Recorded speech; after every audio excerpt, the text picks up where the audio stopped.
O Lord, where art thou? A cry from the depths of human suffering. Introduction. Have you ever made this statement? The words, O Lord, where art thou?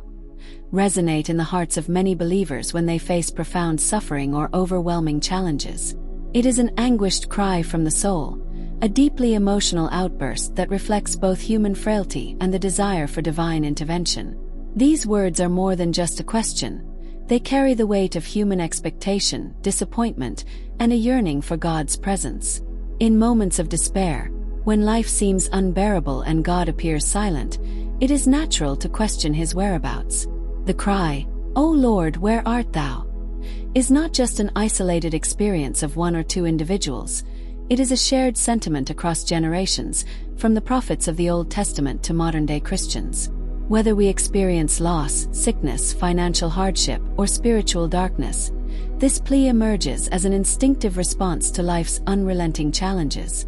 The Bible is filled with stories of people who, in their distress, called out to God, seemingly to no avail. David, the man after God's own heart, cried out in Psalm 22 verse 1, my God, why hast thou forsaken me? Job, the righteous man tested beyond measure, asked in Job 23 verse 3, Oh, that I knew where I might find him. Even Jesus on the cross cried, my God, why hast thou forsaken me? Matthew 27 verse 46.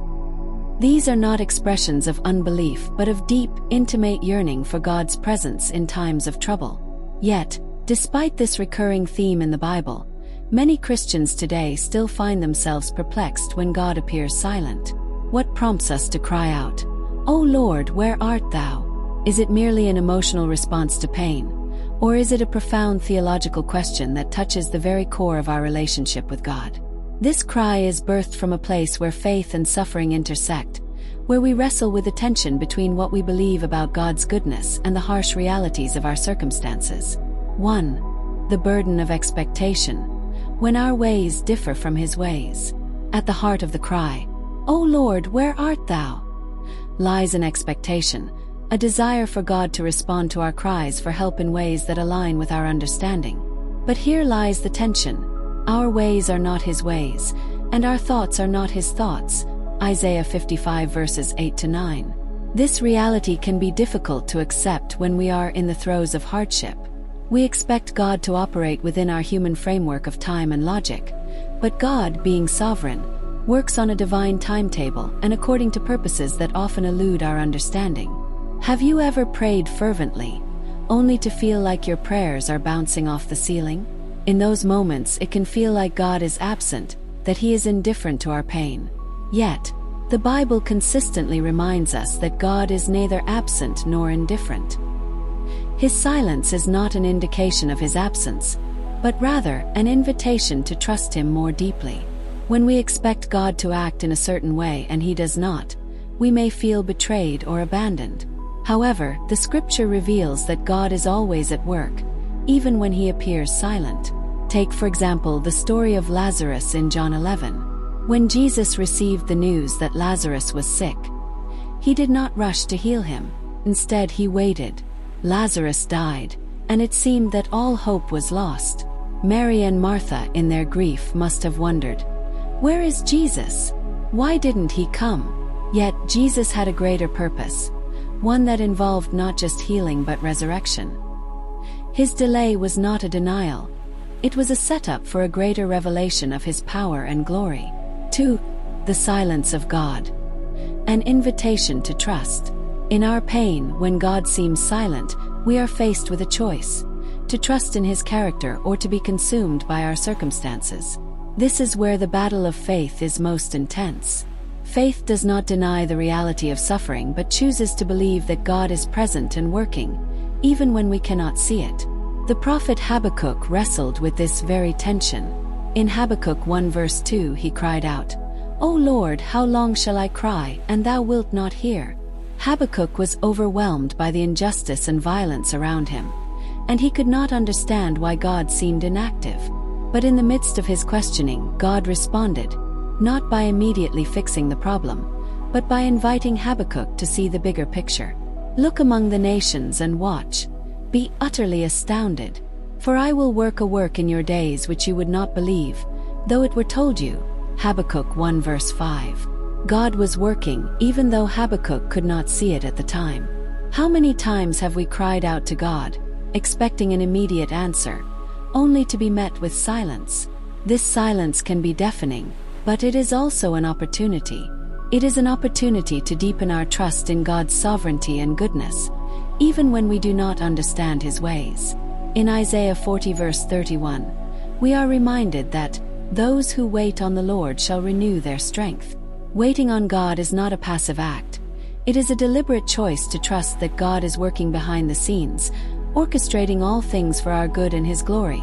Romans 8 verse 28. His timing is perfect, even when it feels delayed to us. 3. When God doesn't respond. Testing the depth of our faith.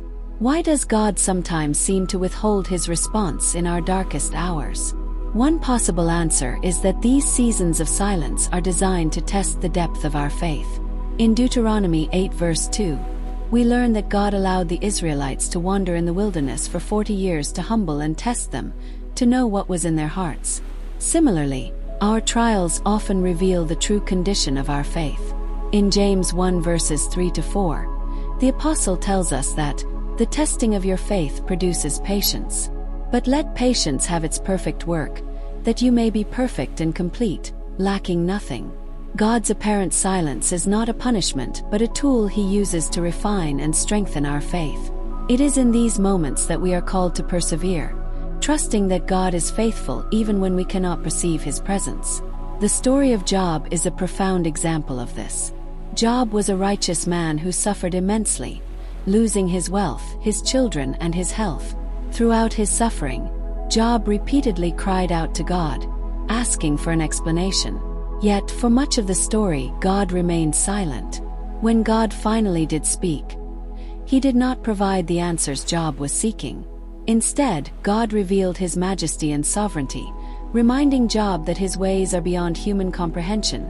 Job 38-42. In the end, Job's faith was not based on receiving an explanation, but on encountering God in the midst of his suffering.